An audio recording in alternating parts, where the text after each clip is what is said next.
explain how static analysis can aid test automation code quality. What is static analysis? When we talk about testing, we often focus on dynamic testing, running the actual code and seeing what happens. But static analysis is a whole different approach that can catch problems before your code even runs. So what exactly is static analysis? Well, it's pretty much like having a code inspector that reviews your code without actually executing it. Static analysis tools examine your source code, looking for potential issues, bugs, vulnerabilities, and coding standard violations. Think of it like having a proofreader for your code. Just like a proofreader checks your document for grammar and spelling errors without needing to understand the full meaning of your text, static analysis tools check your code for problems without actually running it. How static analysis works for test automation. Now, an important thing to remember is that static analysis can be applied to both your system under test and your test automation framework. Let's say you're building an automated test suite for an e-commerce website. You've got your SUT, which is the actual website code, and then you've got your test automation code that's designed to test the website functionality. Static analysis can help with both. When we use static analysis tools, they basically perform automated scans of our code to look for potential issues. This helps us identify and mitigate risks before they cause problems in production. Let me show you a simple visualization of how this process works. As we can see in this diagram, the process starts with your source code on the left, which is fed into a static analysis tool in the middle. The tool applies various rules and pattern matching techniques to identify issues and then produces analysis results on the right. These results can include warnings, errors, and suggestions for improvement. Categorizing defects. One really helpful aspect of static analysis tools is that they typically categorize the defects they find based on severity. Let's look at how this works. Critical severity. These are major issues that could cause serious problems, like security vulnerabilities that could lead to data breaches. For example, a critical issue might be a hard-coded admin password in your test code. High severity. These are significant issues that should be addressed promptly, but might not be quite as urgent as critical ones. An example might be using an outdated encryption method in your test code. Medium severity. These are important issues that should be fixed, but aren't immediate threats. Maybe you're using a deprecated method that still works, but isn't recommended anymore. Low severity.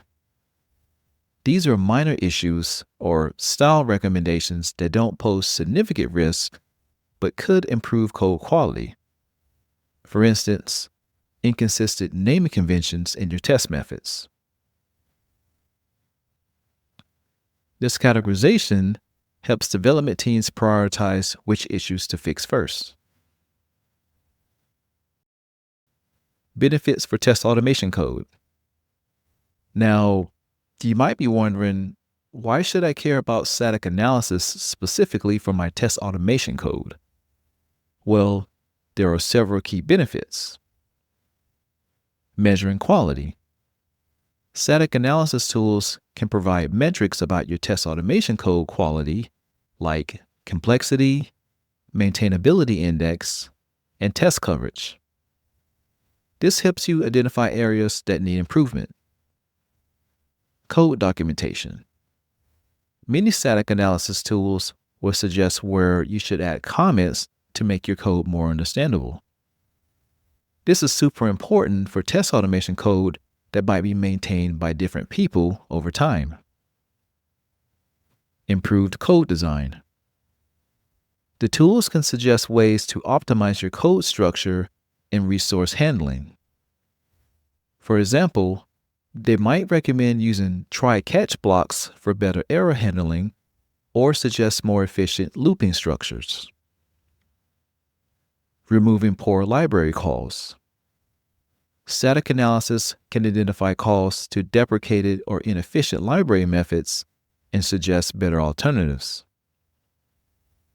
Let me give you a real-world example from my own experience. I once worked on a project where we were automating tests for a financial application. Our static analysis tool flagged that we were using an outdated method to parse JSON responses from the API. Not only was this method slower, but it also didn't handle certain edge cases correctly.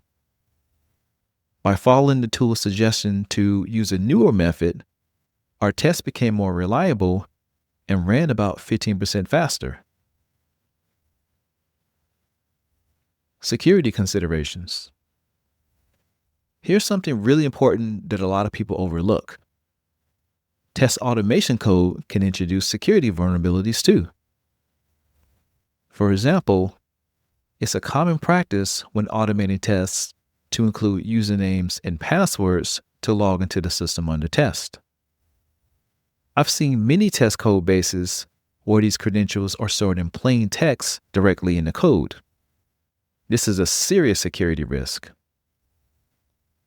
Let me show you an example of what not to do in your test automation code.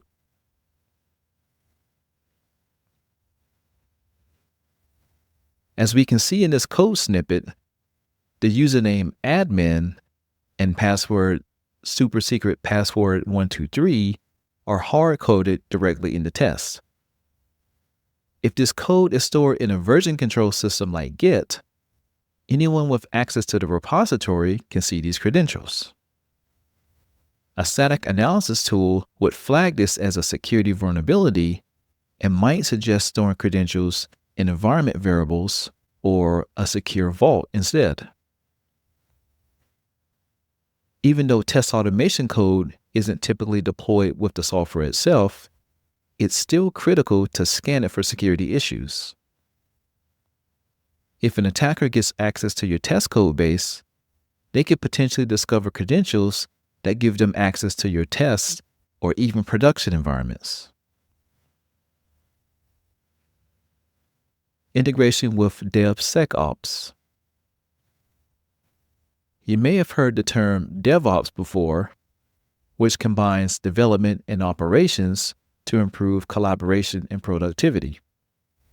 Well, DevSecOps takes this a step further by integrating security practices throughout the development process. Static analysis plays a significant role in DevSecOps by providing early detection of potential security issues. By running static analysis tools in your CI/CD pipelines, you can catch security vulnerabilities before they make it into production. For test automation engineers, this means your code should also be part of the security scanning process. After all, your test code often has privileged access to systems and data. Real-life implementation. Let me share how we typically implement static analysis in a project. Choose the right tools. For JavaScript test automation, tools like ESLint or SonarQube are popular. For Java, in addition to SonarQube, tools like PMD work well. Configure rules. Tailor the rules to your project's needs. Don't just accept the defaults. Integrate with CI/CD. Run the static analysis automatically when code is committed. Review results. Make time to review and address the findings regularly. continuous improvement. Refine your rules as your project evolves. I remember one project where we added static analysis to our test automation code base and initially got over 500 warnings. It felt overwhelming, but we prioritized the high and critical issues first, and within a few weeks, we had a much cleaner, more secure code base. To summarize what we've learned, static analysis is a powerful technique that can significantly improve the quality of your test automation code. It helps identify vulnerabilities, enforces coding standards, improves maintainability, and enhances security. Remember, just because it's only test code doesn't mean it should be held to lower standards than your production code. In fact, because test code often has special privileges and access, it sometimes should be held to even higher standards. In our next video, we'll expand our focus from static code analysis to explore broader opportunities for improving test cases through data collection and analysis.